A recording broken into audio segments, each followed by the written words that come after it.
नमस्कार, आप देख रहे हैं आज तक। आपके साथ मैं हूं सईद अंसारी। स्वागत है आपका दंगल में। बस अब से कुछ ही देर पहले बीजेपी ने बंगाल के लिए अपने उम्मीदवारों की दूसरी लिस्ट जारी की और इस लिस्ट में सबसे बड़ी बात यह है कि विधानसभा के चुनावी मैदान में बीजेपी ने अपने तीन सांसदों को उतार दिया है।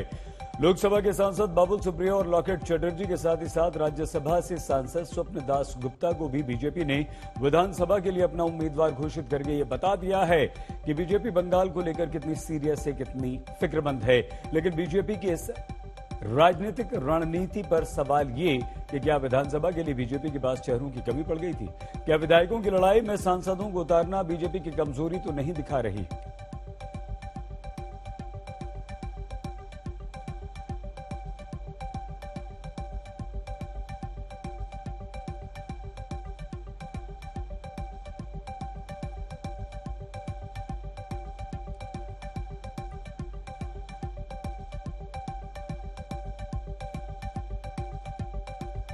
जो बीजेपी की दूसरी लिस्ट में विधानसभा चुनाव के लिए चुने गए हैं और इनमें बाबुल सुप्रियो सांसद, केंद्रीय मंत्री, इनमें स्वप्न दास गुप्ता राज्यसभा के सांसद, इनमें लॉकेट चटर्जी जो एक और हैं। क्या कुछ कहा बीजेपी ने अपने इन चेहरों को उतारने के बाद?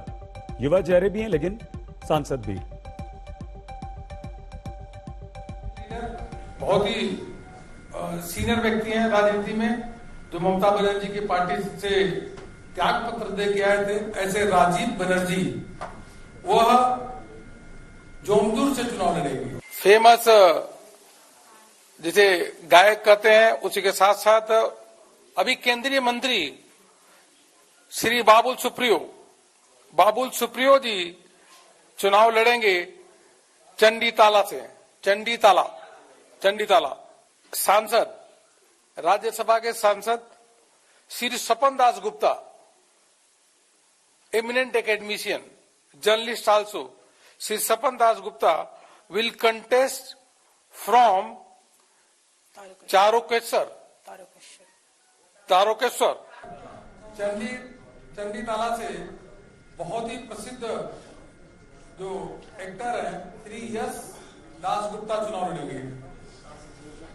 यश दास गुप्ता। तो बीजेपी ने बंगाल के विधानसभा चुनाव में अपने हाई प्रोफाइल सांसदों को उम्मीदवार बनाकर मैदान में उतार दिया है। तो ममता बनर्जी की तैयारी भी कम नहीं है। पैर में चोट लगी है ममता की, लेकिन एक अनुमान से एक दिन पहले ही ममता ने व्हील चेयर पर सवार होकर कोलकाता में 5 किलोमीटर लंबा रोड शो कर दिया। हालांकि बस अब से कुछ ही देर बाद खड़गपुर में गृह मंत्री अमित शाह भी रोड शो करने वाले हैं। कुल मिलाकर बंगाल में रोड शो और भारी भरकम रैलियों के दम पर अपनी अपनी दावेदारी को बीजेपी टीएमसी दोनों मजबूत कर रहे हैं।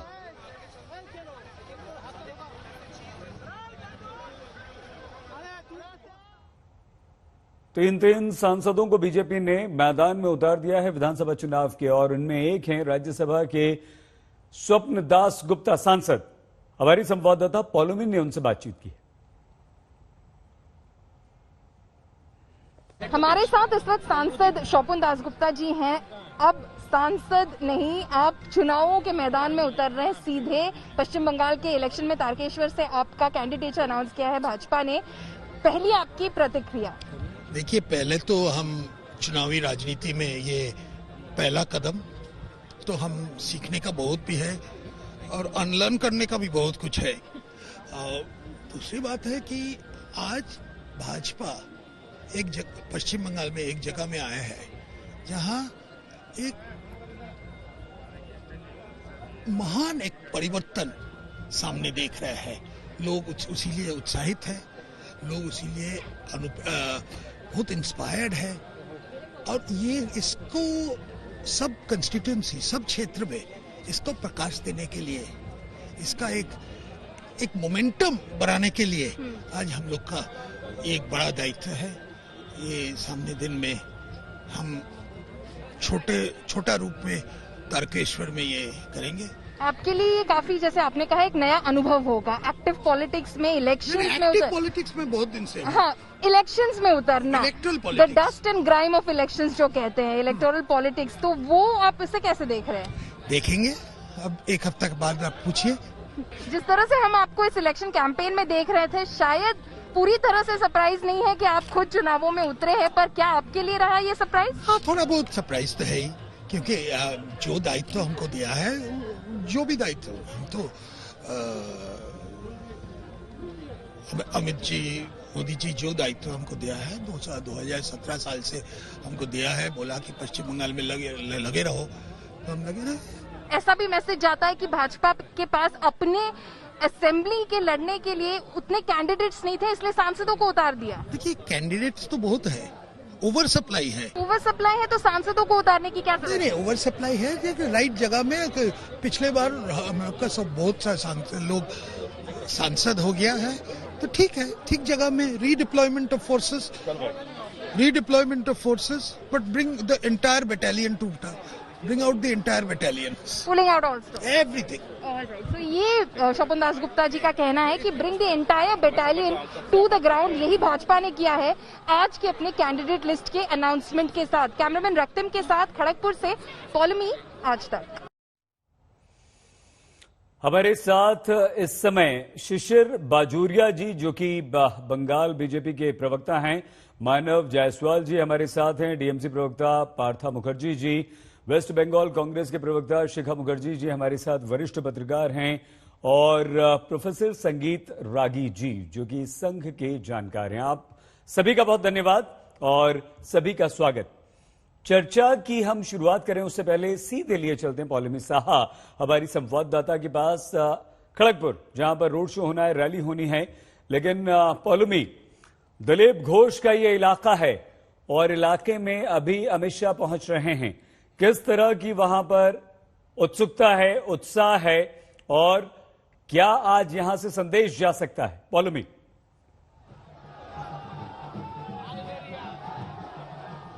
जी सईद, आप देख सकते हैं कि हमारे पीछे भाजपा कार्यकर्ताओं का हुजूम है यहाँ पर, जो यहाँ पर आ चुके हैं। कुछ ही देर बाद यहाँ पर गृह मंत्री अमित शाह खुद पहुंचेंगे और अपने रोड शो पे निकलेंगे यहाँ से। खड़गपुर, जैसे आपने कहा, ये गढ़ है दिलीप घोष का। इस बार तो वो खुद यहाँ से असेंबली में नहीं लड़ रहे हैं, सांसद वो हैं, और एक तरह से चाहते भी थे कि इलेक्शन में लड़े, पर भाजपा ने उनको उतारा नहीं है मैदान में। भाजपा ने खड़गपुर सदर, जो उनकी कंस्टिट्यूएंसी हुआ करती थी, वहां से उतारा है आफ्टर किरण चैटर्जी को। वो खुद यहाँ पर आएंगे, तो माहौल यहाँ पर काफी उत्साह भरा हुआ है। यहाँ पर काफी सारे भाजपा कार्यकर्ता आए हुए हैं, और ये जो 2 दिवसीय दौरा है गृह मंत्री का, उन्हें लगता है कि एक तरह से माहौल क्रिएट करेगा, और ये उनका पहला दौरा होगा। ममता बनर्जी की जो इंजरी हुई थी नंदीग्राम में, उसके बाद तो क्या गृह मंत्री उसके बारे में कुछ बोलेंगे, क्या कहेंगे उसके बारे में, इसी बात पर सबकी निगाहें टिकी हुई है। सही, ठीक है पौलमी, आप नजर बनाए रखिए क्योंकि आप वहां पर मौजूद हैं खड़गपुर में। तो जैसे ही अमित शाह आते हैं, एक बार हम दोबारा आपके पास आएंगे, बात करेंगे। लेकिन शिशिर बाजोरिया जी, शिशिर जी, आपने अपने 3 मौजूदा सांसदों को विधानसभा के इस मैदान में उतार दिया है। क्या आपके पास विधानसभा के लिए दूसरे उम्मीदवार नहीं थे? उम्मीदवारों की कमी पड़ गई थी जो आपको अपने सांसदों को उतारना पड़ा है? नहीं जी, ऐसा बिल्कुल नहीं है। आज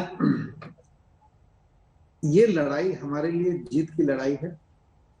हमारे दल ने जिसको जहां सही समझा है और वैसे ही प्रार्थीयों का चयन किया है और वो नाम का घोषणा हुआ है।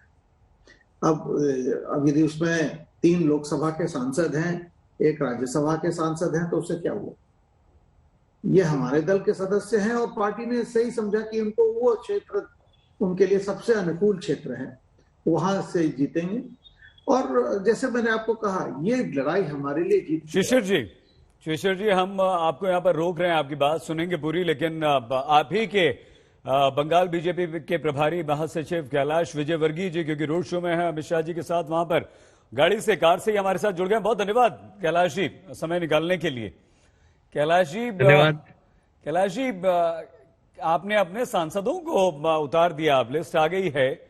क्या आपके पास स्थानीय नेता नहीं है जो आपको अपने सांसदों को अब चुनाव लड़वाना, विधानसभा चुनाव लड़वाना पड़ रहा है? कैलाश जी भाई, आप तो जानते हैं कि हम सरकार बनाने के लिए चुनाव लड़ रहे हैं, और सरकार बनाना, उसके बाद फिर सरकार चलाना, ये भी बहुत जरूरी है। तो आप सांसद की बात कर रहे हैं, हमने एक अशोक लहरी जैसे एक बहुत ही बड़े इकोनॉमिस्ट को टिकट दिया है।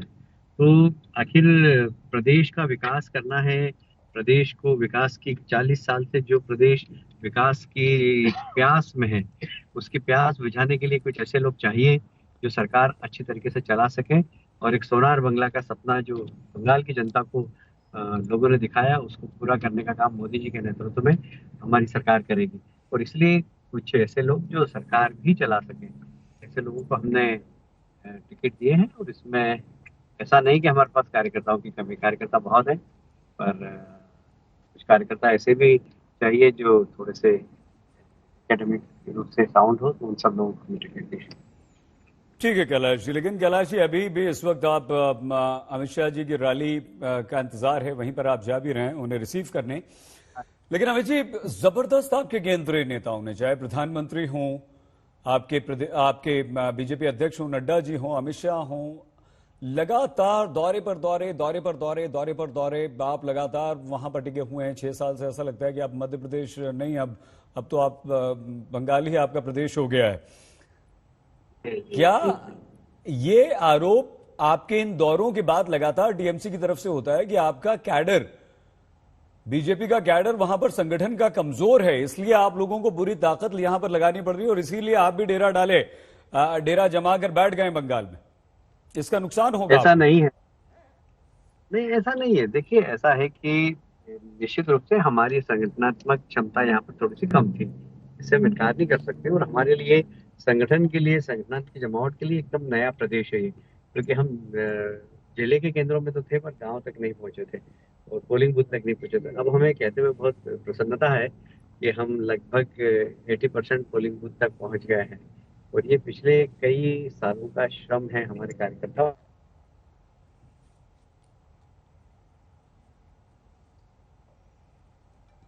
संपर्क हमारा कैलाश विजयवर्गीय से यहाँ पर टूट गया क्योंकि वो कार में हैं और स्काइप के थ्रू हमसे जुड़े हुए थे, लेकिन फिलहाल उनसे संपर्क हमारा टूट गया है। तो हम शिशिर जी आएंगे भी, लेकिन दो प्रतिक्रिया क्योंकि आपकी और आपके नेता कैलाश विजयवर्गीय जी की हो चुकी है। मानव जी, आपको लगता है कि बीजेपी बेहद आक्रामक है? केंद्रीय नेतृत्व के जो बड़े बड़े नेता हैं वो यहां पर जबरदस्त आक्रामक ढंग से रैलियां कर रहे हैं, रोड शो कर रहे हैं, वो ट्राइड एंड टेस्टेड अपने सांसदों को भी अब विधानसभा चुनाव में उतार रहे हैं। इससे कहीं ना कहीं टीएमसी को डरने की जरूरत है, या टीएमसी को लग रहा है कि हमें और ज्यादा मेहनत करनी पड़ेगी? सभी को मेरा नमस्कार, सभी पैनलिस्टों को मेरा नमस्कार और आपको सर मेरा नमस्कार। बहरहाल जो ये दिख रहा है, जो आज आपके सर 14 तारीख है, 14 मार्च, पहला चरण हमारा 27 मार्च को है। ये हम सभी को दिख रहा है कि बीजेपी किस तरीके से चिंतित है, डरी हुई है, कि उनको पता है कि उनके पास लोकल नेतृत्व में कोई चेहरे नहीं है, कोई उनको ज्वाइन नहीं करना चाहता। और आज भी मैं आपको सर बता रहा हूं, दमखम से बता रहा हूं कि बहुत लोग जो बीजेपी को ज्वाइन किया है या बीजेपी में जो थे, वो आज भी निरंतर हमारे संपर्क में है। और हो सकता है 1 ही 2 दिन में बहुत सारे लोग हमको वापस से ज्वाइन करेंगे। और ये ज्वाइनिंग का सिलसिला हमारा अब चालू हुआ है। अब बीजेपी का खेला खत्म दिखते ही लोगों को पता चल गया है कि बीजेपी के पास चेहरे नहीं है। उनको रात भर लग गया। मानव जी, देर नहीं हो गई और इससे क्या हासिल हो जाएगा? जो आपके नेता छोड़कर, आपको छोड़कर, टीएमसी छोड़कर बीजेपी में गए, अगर दोबारा आ भी जाएंगे तो आपको क्या हासिल हो जाएगा इससे? और आपको नहीं लगता है बहुत देर हो गई है? अब तो मुद्दे चाहिए, मुद्दों को लेकर जनता के बीच में आप लोग हैं। सर, मुद्दे तो हमारे प्रखर रूप से सबके सामने हैं।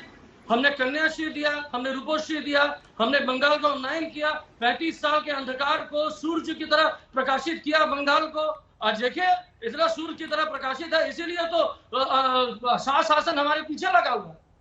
मोदी शासन हमारे पीछे क्यों लगा हुआ है? क्योंकि उनको बंगाल दिख रहा है। वैसे पूरे देश को बंगाल नहीं दिखता था 10 साल पहले। आज पूरे देश को बंगाल ने जागरूक किया है कि बंगाल भी है, और हमने जोर शोर से हल्ला बोल किया है। हल्ला बोल हमारी हो चुकी है सर।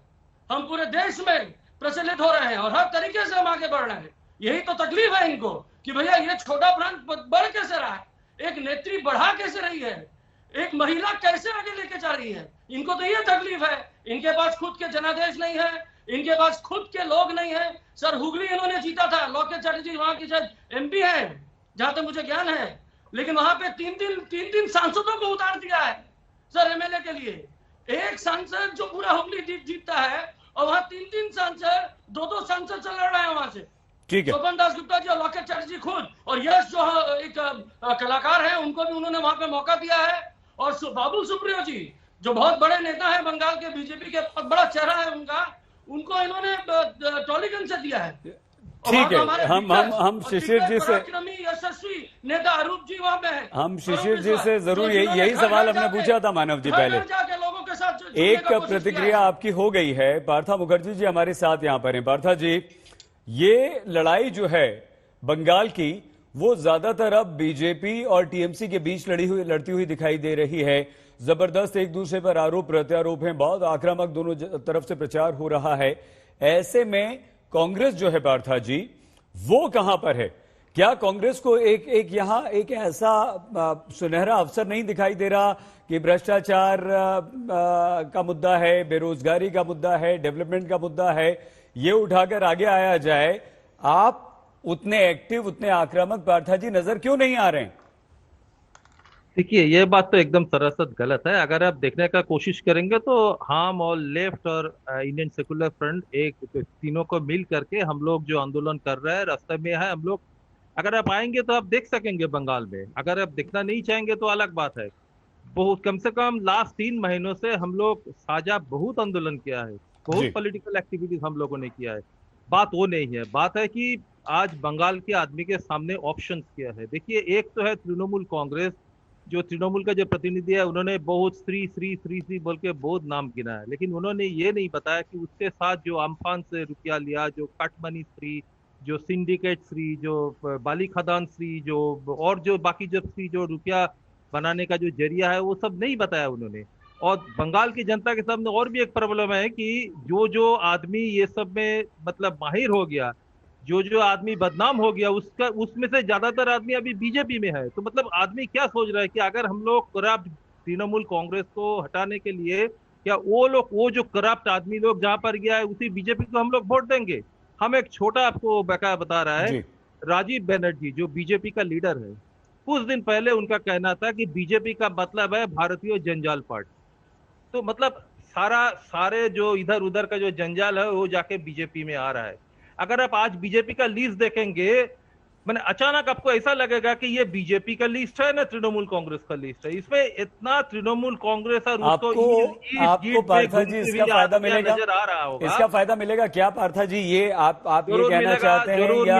जरूर मिलेगा।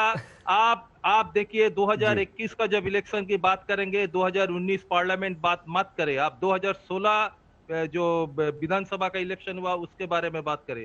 उस टाइम हम लोग को 38% वोट मिला था। अगर 100 में से 2 आदमी हमारे तरफ आते तो 2016 में ही परिवर्तन हो सकता था। ठीक है, लेकिन इसलिए बात इसलिए करेंगे पार्था जी, हम जरूर बात इसलिए जरूर करेंगे 2019 की भी, क्योंकि आपके साथ साथ बीजेपी भी है। और 2014 में मोदी लहर के टाइम पर भी बीजेपी को उतने वोट नहीं मिले जो 2019 में बीजेपी वहां पर ले गई। ठीक है, आते हैं सर। हमारा गठजोड़ तो टूट गया था ना, इसीलिए हुआ। अगर आज फिर से हम लोग आ गया एक साथ तो फिर से वो 2016 का बात। शिखा मुखर्जी जी, शिखा जी, मैम, बंगाल चुनाव में एक तो देखिए, ये सीमावर्ती राज्य होने के साथ यहां पर घुसपैठ का एक मामला है जो बीजेपी लगातार उठा रही है। यहां एक मुद्दा अचानक से ऐसा लगता है सीएए एनआरसी गायब हो गया है, जिसका कहीं कोई नामो निशान नहीं है। भाई भतीजावाद है मैम, भ्रष्टाचार है मैम। आपको क्या लगता है कि वो कौन से जमीनी मुद्दे हैं जो इन विधानसभा चुनावों में यहां पर महत्वपूर्ण होंगे और सांसदों को विधानसभा का चुनाव लड़ा देना?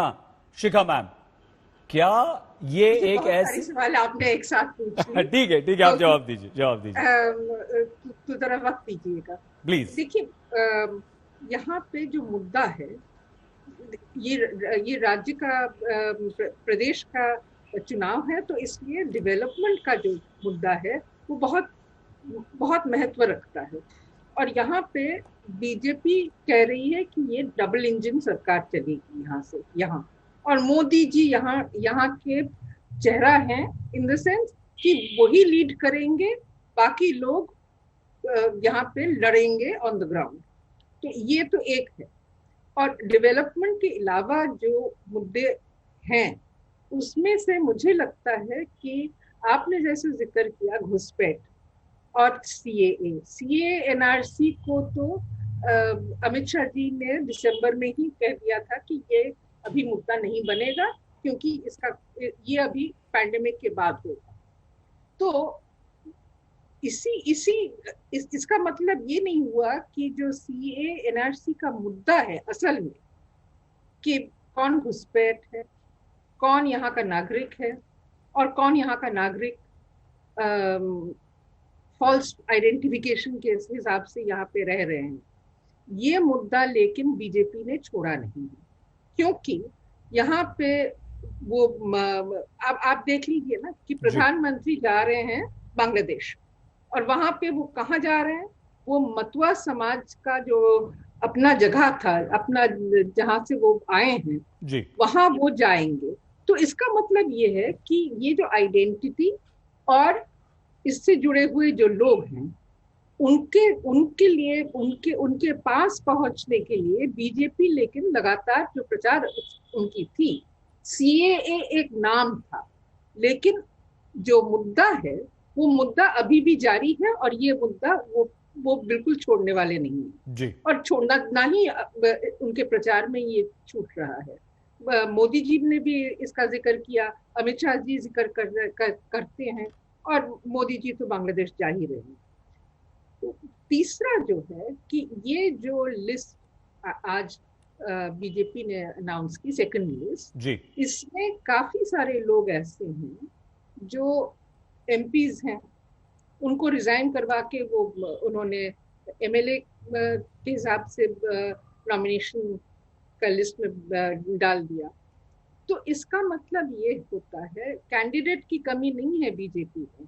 ये मैं कभी नहीं कहूंगी कि पश्चिम बंगाल में जहाँ पे पॉलिटिकल करियर्स बनाने के लिए लोग बहुत दिनों से लड़ रहे हैं, कैंडिडेट्स की कमी नहीं है, लेकिन उनमें नाराजगी नहीं होगी मैम? वो स्थानीय नेता जो मेहनत कर रहे हैं, जो इस उम्मीद में देखिए बीजेपी में इस वक्त पुराने लोग और नए लोग जो टीएमसी से आ रहे हैं और जिनको तुरंत टिकट मिल रहा है, बहुत उनका बहुत उनको पैम्पर किया जा रहा है इसमें आदि और नब्बो यही उनका विभाजन है और वहां पे जरूर फैक्शंस हैं, लेकिन जो मैं जस्ट इसको बोल दूं क्योंकि जो भाजपा ने टीएमसी के लिस्ट के ऊपर टिप्पणी दी थी कि ये तो सिर्फ एक्टर्स और एक्ट्रेसेस से भरे हुए हैं बिकॉज टीएमसी की पॉपुलैरिटी कम होती दिख रही है। तो ये एक बूस्टर के हिसाब से वो एक्टर्स और टॉलीगंज के जो सिनेमा इलाका है वहां से उन्होंने लोगों को नॉमिनेशन दे दी। ठीक है मैम, भाजपा का इस लिस्ट में वही दिख रहा है। ठीक है मैम। नेक्स्ट सेगमेंट में आपसे और बात करते हैं क्योंकि प्रोफेसर रागी भी हमारे साथ हैं। प्रोफेसर संगीत रागी सर, बीजेपी संगठन का बेस, बीजेपी का काडर, बीजेपी का बंगाल में स्थानीय कार्यकर्ता और स्थानीय नेता कहीं ना कहीं हाशिए पर जा रहे हैं। टीएमसी से आए हुए नेताओं को प्राथमिकता दी जा रही है, उनकी पूछ ज्यादा हो रही है। ऐसे में आपको नहीं लगता कि ये स्थानीय चुनाव है, ये विधानसभा का चुनाव है, लेकिन इसमें बीजेपी के बड़े नेता प्रधानमंत्री से लेकर बीजेपी अध्यक्ष तक, गृह मंत्री तक लगातार आ रहे हैं, तो क्या ऐसे में ये लोग बंगाल की आम जनता और उसके मनस पटल पर कोई ना कोई अपनी बात रख पाएंगे, कुछ ना कुछ दस्तक दे पाएंगे? सर देखिए, आपके प्रश्न में ही इस प्रश्न का उत्तर भी छुपा हुआ है। यदि भारत के प्रधानमंत्री और गृह मंत्री 100 सभाएं कर रहे हैं बंगाल में, तो इसका मतलब है कि भारतीय जनता पार्टी और उसका राजनीतिक और नेतृत्व इस चुनाव को, बंगाल के चुनाव को कितने गंभीरता से ले रहा है। और चूंकि भारतीय जनता पार्टी एक काडर पार्टी है, तो मुझे ऐसा लगता है, ये प्रयोग इन्होंने उत्तर प्रदेश में भी किया था और ऐसे ही सारे प्रश्न आए थे। वो उस प्रश्न को निश्चित तौर पर भारतीय जनता पार्टी में इतनी क्षमता है कि वो इन प्रश्नों का वो उत्तर निकाल सके, ढूंढ सके। कोई भी जो आइडियोलॉजिकल पार्टी है, वैचारिक पार्टी है, जब वो मास पार्टी बनती है तो स्वाभाविक है कि उसमें थोड़ा बहुत ये सब परिवर्तन आते हैं, लेकिन यही उसको क्षमता का प्रमाण भी देना पड़ता है कि वो बाहर के लोगों को कितना अपने आप में समाहित कर सकता है, संयोजित कर सकता है। यह भी उसकी क्षमता का और जिसको कहते हैं हजम करने की क्षमता होनी चाहिए। मुझे लगता है कि भारतीय जनता पार्टी ने आसाम में भी ये प्रयोग किया था और ये सफल प्रयोग रहा है। जहां तक कांग्रेस का सवाल है, मुझे लगता था कांग्रेस के लिए निश्चित तौर पर ये एक अवसर था, लेकिन कांग्रेस का यदि आप इतिहास देखेंगे तो कांग्रेस जब भी चौथे पार्टी पे पहुंच गई है, वहां से पहले पायदान दूसरे पायदान तक आई नहीं है। बंगाल के अंदर कांग्रेस पार्टी को एक नेतृत्व का संकट है, वैचारिक संकट से आज राष्ट्रीय कांग्रेस पार्टी गुजर रही है। आपको पता है कि 23 लोग जो हैं वो पार्टी के अंदर जो है वो गांधी परिवार के नेतृत्व पर ही सवाल खड़े। जब केंद्रीय नेतृत्व के नेतृत्व क्षमता पर सवाल खड़े हो जाते हैं तो स्वाभाविक है कि ये चीजें जो है वो आपके प्रांतीय स्तर पर वो परिलक्षित होना शुरू हो जाता है।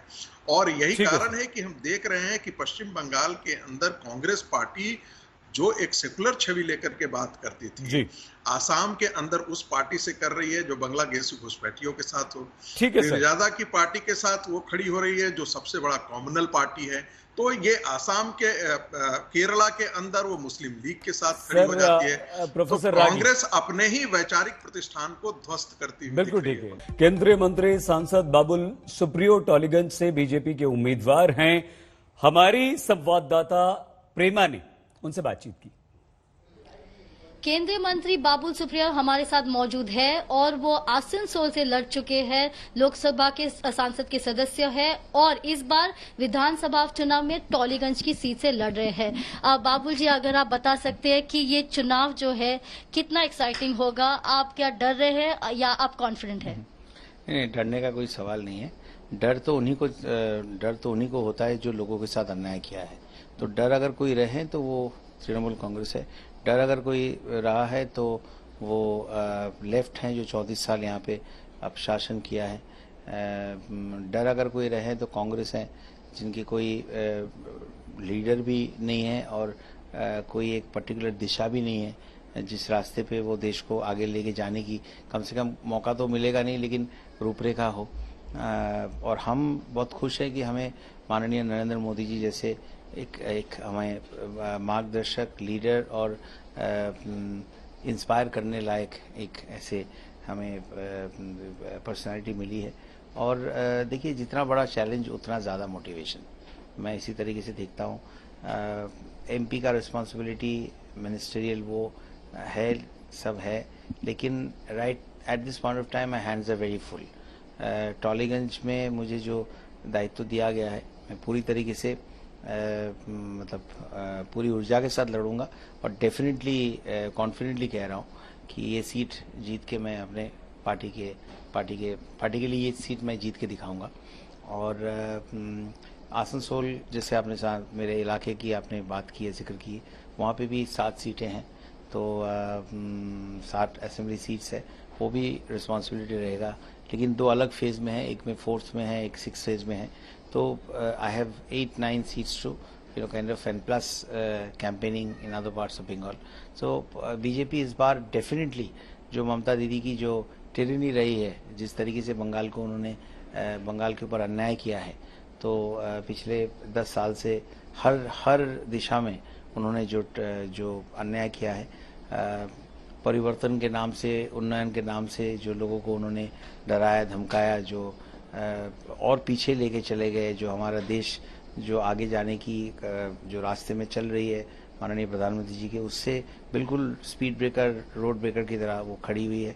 तो हम डेमोक्रेसी की हत्या, लोग वोट नहीं दे पाते हैं, तो वो सारी चीज़ें हम बंगाल को लौटाना चाहते हैं, वो वैल्यूज़ लौटाना चाहते हैं। ये पॉलिटिकल डिस्कोर्स नहीं हो सकती है और उस दिशा में आशुल परिवर्तन जो है, असली परिवर्तन जो है और अच्छे की तरफ परिवर्तन जो है, बुरा परिवर्तन क्या हो सकता है वो ममता दीदी ने दिखा दी है, बंगाल ने देख ली है।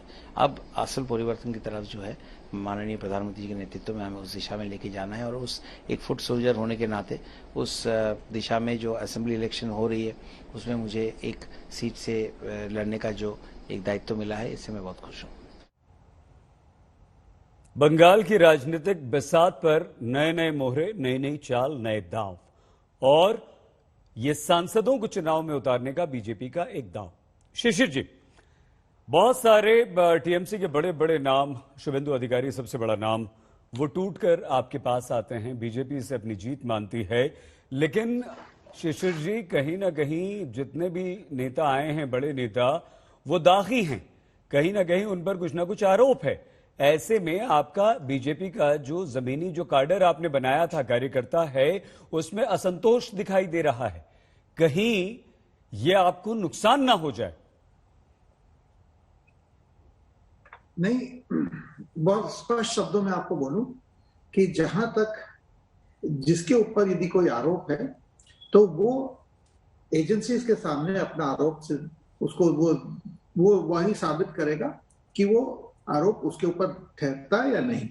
जहां तक हम लोग को पता है वो आरोप शायद नहीं ठहरे, मगर जहां तक आप ये बात बोल रहे हैं हमारे कार्यकर्ताओं में, देखिए ऐसा है कि कार्यकर्ताओं में हाँ कुछ बहुत कम कार्यकर्ताओं में जरूर एक है कि हमको क्या हो रहा है, बट बिल्कुल हमारे यहाँ कोई ऐसा चीज है नहीं, क्योंकि हमारे एक श्रृंखलाबद्ध पार्टी है। ये टीएमसी नहीं है कि यदि टिकट नहीं मिला तो उसी दिन तोड़फोड़ कर लिए, टिकट नहीं मिला तो रास्ता रोक दिए, पूरा एक राजमार्ग रोक दिए। लेकिन ये तो शिशिर जी टीएमसी के नेता है ना, ये तो आपके साथ भी कर सकते हैं। कल को इनकी महत्वाकांक्षा अगर पूरी नहीं होती है तो वो आपके साथ भी यही सब कर सकते हैं। खैर, एक रिएक्शन हो गया आपका, मानव जी। देखिए ऐसा है मैं और भी बोल दूं। हाँ प्लीज। ये है, आप जिस घर में रहते हैं वहां का क्या तौर तरीका है, आप उसके हिसाब से रहते हैं। ठीक है, आपके अभिभावक ठीक है, तर्क अच्छा है सर, आपका अभिभावक संभाल लेता है बच्चों को, ठीक है। मानव जी आज बीजेपी की जबरदस्त धमक दिखाई दे रही है। आपके बड़े बड़े नेता बीजेपी में शामिल हो रहे हैं। भले ही आप ये कहें कि भाई फिर से बीजेपी से वो हमारे पास आ रहे हैं, वो बात की बातें देखी जाएगी। लेकिन मानव जी, कहीं ना कहीं आत्म मंथन आप लोग करते हैं कि बीजेपी को बंगाल में अपनी जगह बनाने और बंगाल में जमीन देने, यानी कि मजबूती से खड़े होने के लिए क्या टीएमसी ही जिम्मेदार नहीं है? क्या टीएमसी पर के नेताओं पर लगे भ्रष्टाचार के आरोप, बंगाल में खून खराबा, बंगाल में विकास की धीमी गति? सर मैं समझ गया आपका प्रश्न क्या है, सही साहब। बहरहाल जो सबसे अच्छी बात आपने इनको बोली कि इनके पास खुद के नेता नहीं है, ये तो वास्तविक रूप में सबके सामने दिख रहा है, एकदम वास्तविक है। दूसरी चीज यहाँ पे है कि भाई बात संचालक नहीं कर रहे, सर आप जब बोले आप उनके मुंह में डाल रहे हैं। जयसवाल सर, आप ये कहाँ सुन सर रहे हैं? सर मैं बोल रहा बयान था, मैं बोल रहा हूँ, आपको मौका मिलेगा सर, आपको मौका मिलेगा sir please sir. Manoj ji, आप बीजेपी की बात मत कीजिए, आप हमारे सवाल का जवाब दे दीजिए ना। हाँ सर, वही तो मैं बोल रहा हूँ सर। जहां तक टीएमसी का सवाल है, हम लोग तो वैसे काफी मजबूत है सर, दिख रहा है, पूरे देश को दिख रहा है कि 8-8 फेज में इलेक्शन कराया जा रहा है, एक डिस्ट्रिक्ट में 3-3 फेज में इलेक्शन कराया जा रहा है। इनके पास खुद के लोग नहीं है। हमारा सवाल मानव जी आपने सुना नहीं सर। से लोग खरीद रहे हैं, और सर जो लोग काम नहीं किए हैं, जिन्होंने जमीनी स्तर पे काम नहीं किया, जिन्होंने अपने कार्य का निर्वहन नहीं किया, हम लोगों ने उनको रास्ता दिखा दिया और उनको पता चल गया कि मानव जी आप समझ नहीं पाए। हम सीधे सीधे ये जानना चाह रहे थे आपसे कि आपकी तो वो पार्टी है, आपकी तो वो नेता हैं जिन्होंने सिंगूर नंदीग्राम से एक बहुत बड़ा आंदोलन को लीड किया। आपकी तो वो पार्टी, आपकी तो वो नेता हैं मानव जी जिन्होंने लेफ्ट के बरसों के 32 साल के शासन को उखाड़ फेंका। इतना जबरदस्त भरोसा बंगाल की जनता ने आप लोगों पर किया, क्या वो कमी रह गई? थोड़ा सा दिल पर हाथ रखकर बताइए ना कि बीजेपी को आपने इतना मजबूती से वहां पर खड़ा कर दिया। लोकसभा में 18 सीटें ले आए। 2014 में मोदी की लहर थी। एक सेकंड मानव जी 2014 में मोदी लहर थी देश भर में, संगीत रागी जी देखिए आएंगे सर आपके पास, ये सवाल मैं आप ही से पूछना चाहता था लेकिन बीच में रेफरेंस दे रहा हूं, बस आप इसका जवाब दीजिएगा सर। 2014 में तो मोदी की लहर थी मानव जी, तब भी आप बंगाल में बीजेपी को सीटें नहीं मिली, 2 सीट हाँ नहीं मिली ना, लेकिन 2019 में आपने ऐसी क्या गलतियां कर दी कि 18 सीटें ले गई और उसके बाद अब और आक्रामकता से बीजेपी नजर आती है। मानव जी बताइए। सर असेंबली इलेक्शन और लोकसभा इलेक्शन में तो फर्क है सर, ये तो आप भी जानते हैं, हम भी जानते हैं। देश को कोई चेहरा नहीं था, कांग्रेस एकदम गिरी पड़ी सरकार थी उनकी वहां पे, और हमारे यहाँ नेत्री है बहुत बड़ी है, इनके पास कौन सा चेहरा है मुख्यमंत्री को? नहीं है।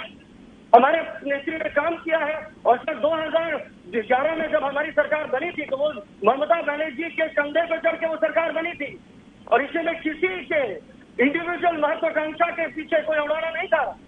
हमें बंगाल को नया दिशा दिखाने के लिए हमारी नेत्री ने सरकार बनाया था, और जो अंधकार में बंगाल 35 वर्षों से थी उसमें सूर्योदय किया है, और जो लोग सर चले गए हैं जिसमें आप बहुत बड़े नाम मौका दिया ना आपने आने का, महत्वाकांक्षी है सर। और बीजेपी से बड़ा महत्वाकांक्षी पार्टी कोई है क्या? इनकी तो डबल इंजन सरकार चलती है सर। अब रही महत्वाकांक्षा में आप महत्वाकांक्षी नहीं है, आप महत्वाकांक्षी नहीं। बंगाल के विकास के लिए, देश के विकास के राजनीतिक दलों को तो महत्वाकांक्षी होना चाहिए, बढ़ चढ़कर विकास करना चाहिए। आ रहा हूँ संगीत सर, आ रहा हूँ आपके पास। आज पैर पे चोटिल है फिर भी वो लड़ रहे हैं, इससे आपको क्या प्रमाण हो रहा है सर? ये तो प्रमाणित है कि उन्होंने कन्याश्री से लेकर हर वो योगदान दिया है इस प्रांत को जिसकी महिलाओं को जरूरत है। मैं बीजेपी कार्यकर्ताओं को बोलूंगा ये सारे आप भी अपने अपने प्रांतों में चलाएं, शायद आपका आशीर्वाद तो मिल ही जाएगा। मानव जी, हमने बहुत छोटा सा सवाल आपसे पूछा कि क्या गलती ऐसी आपसे टीएमसी से, ममता बनर्जी से हुई कि बीजेपी ने बंगाल में अपने पैर जमा लिए? आते हैं अगली बार आपके पास। पार्थो जी, एक बहुत सुनहरा अवसर था आपके पास, एक ऐसा सुनहरा अवसर जब लेफ्ट का शासन बंगाल से खत्म हो गया था, ममता लगातार दूसरी बार मुख्यमंत्री बन चुकी थी, टीएमसी शासन कर रही थी, एंटी इनकम्बेंसी थी, विकास की रफ्तार धीमी हो रही थी, सरकार के खिलाफ विरोध के स्वर उठ रहे थे। लेकिन इस बीच एक बड़ी खबर आ गई है, ममता बनर्जी की चोट पर चुनाव आयोग ने अपना फैसला सुना दिया गया है। डायरेक्ट सिक्योरिटी को हटाया गया, यानी कि ममता बनर्जी के साथ जो उसी वक्त सुरक्षा गार्ड्स होते थे, विवेक सहाय को डायरेक्टर सिक्योरिटी के पद से हटा दिया गया है। यानी कि कहीं ना कहीं ममता की सिक्योरिटी में, सुरक्षा में कमी पाई गई है, और विवेक सहाय जो कि ममता की सिक्योरिटी के डायरेक्टर वहां पर थे, उन्हें हटा दिया गया है। चुनाव आयोग ने एक बड़ा फैसला लिया। हालांकि पर्यवेक्षकों ने अपनी रिपोर्ट आज ही सौंपी है और उसमें यह कहा था कि ममता बनर्जी पर हमला नहीं किया गया, वो एक हादसा था। लेकिन अब चुनाव आयोग ने डायरेक्टर सिक्योरिटी निदेशक विवेक सहाय को उनके पद से हटा दिया है। ये गाजगिरी है। पौलमी साहा हमारे साथ है। पौलमी, क्या खबर है, क्यों सस्पेंड किया गया, क्यों निलंबित किया गया है विवेक सहाय को? क्या कहा चुनाव आयोग की तरफ से? जी सईद, अगर आप मुझे सुन पा रहे हैं, विवेक सहाय डायरेक्टर सिक्योरिटी है, उनकी पूरी जिम्मेदारी बनती है सिक्योरिटी प्रोवाइड करने की। ममता बनर्जी चीफ मिनिस्टर को उनको निकाल दिया गया है, उनके पद से सस्पेंशन में डाल दिया गया है, और इमीडिएटली इलेक्शन कमीशन ने कहा है कि उनके खिलाफ चार्जेस तय कर दिए जाए 1 हफ्ते के अंदर, क्योंकि उन्होंने अपनी ड्यूटी नहीं निभाई as director security to protect the Z+ protectee. Superintendent of police को हटा दिया गया है। Superintendent of police east Midnapore के हैं प्रवीण प्रकाश, उनको हटा दिया गया है, अपने पद से भी उनको सस्पेंशन में डाल दिया गया है, और उनके खिलाफ भी चार्जेस फ्रेम किए जाए, ये ऑर्डर दिया है इलेक्शन कमीशन ने। नई डीएम भी होगी अब ईस्ट मिदनापुर की, स्मिता पांडे जो IAS है 2005 बैच की, वो होंगी अब डीएम। जो पहले डीएम थे विभू गोयल, उनको ट्रांसफर कर दिया गया है नॉन इलेक्शन ड्यूटी में, और चीफ सेक्रेटरी को कहा गया है कि जो इन्वेस्टिगेशन है नंदीग्राम वाले केस में, जो पुलिस केस है, उसको अगले 15 दिनों में आपको पूरी तरह से इन्वेस्टिगेट करके एक्शन लेना पड़ेगा, और उसकी रिपोर्ट जो है 23 मार्च तक, आई बेग योर पार्डन, 31 मार्च तक दे देना पड़ेगा इलेक्शन कमीशन को। और जो सिक्योरिटी है स्टार कैंपेनर्स की, उनकी भी सेंसिटिविटी को देखते हुए, एडिशनल क्रिटिकलिटी को देखते हुए भी इनकी सिक्योरिटी को बढ़ाने के लिए नए SOPs वगैरह भी दिए जाएंगे। एक पूरा डिटेल प्रोग्राम, सब कुछ, जो बुलेट प्रूफ व्हीकल्स हैं, ये सारी बताई जाएंगी ताकि एडिशनल डिप्लॉयमेंट किया जा सके। डायरेक्टर सिक्योरिटी को हटाया गया, विवेक सहाय को, सुपरिटेंडेंट को हटाया गया है, डीएम को हटाया गया है और पुलिस केस कहा गया है कि इन्वेस्टिगेट कीजिए। अगले 15 दिनों में बहुत धन्यवाद बॉल में हम दोबारा आपके पास आएंगे। बड़ी खबर यहाँ पर चुनाव आयोग ने बड़ा फैसला करते हुए डायरेक्टर सिक्योरिटी, एसपी और डीएम को तीनों को हटा दिया है। बंगाल में चुनाव प्रचार चरम पर है। ममता ने टूटे हुए पैर के साथ रोड शो किया है। अमित शाह वहां पर रैली कर रहे हैं, रोड शो कर रहे हैं, लेकिन इस बीच चुनाव आयोग का फैसला भी आ गया, डायरेक्टर सिक्योरिटी को हटा दिया गया। देखते रहिए आज तक।